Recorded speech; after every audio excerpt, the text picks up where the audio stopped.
Frankie Tolbert pouted at the dinner table, staring down at his half-eaten beef and potato stew.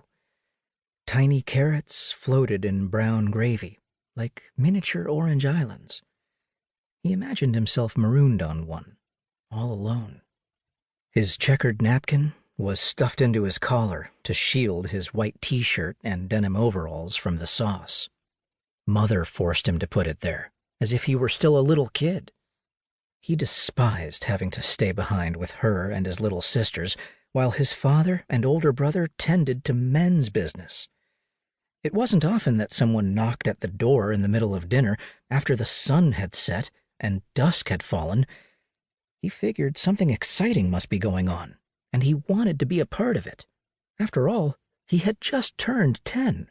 He was only 3 years younger than his older brother. Why did Johnny get to have all the fun? Would he always be left behind with the women? He brooded as his mom glanced anxiously out the window. "Y'all keep eating. Don't let your food get cold," she said. His sisters, Abigail and Beatrice, raised their forks in unison, their golden curls bouncing up and down as they bobbed their heads. "Yes, ma'am," they chimed. How was it fair for him to be treated the same as an 8-year-old and a 6-year-old? They were practically babies, and girls to boot. He stared longingly at the front door. His father had left it slightly ajar, and the buzzing of cicadas drifted in with the evening breeze. They sounded like a never-ending chorus of rattlesnakes to Frankie. Rattlesnakes were dangerous, like the night itself. That's why his dad had charged him with staying with the women. When his dad and older brother weren't around, it was his job to protect them. He tried to reconcile his symbolic position with his authentic desire to know what was happening out back in the barn, where the men had circled moments earlier.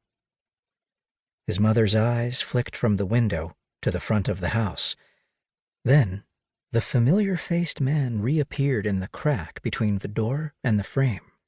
He nudged the door slightly with his boot and called out to them in the dining room. "Mrs. Tolbert, your husband says y'all should come on back and see this too. It's quite fascinating." To keep listening to this audiobook, I've left you a link in the description so you can do it, at no cost thanks to Audible's 30-day free trial.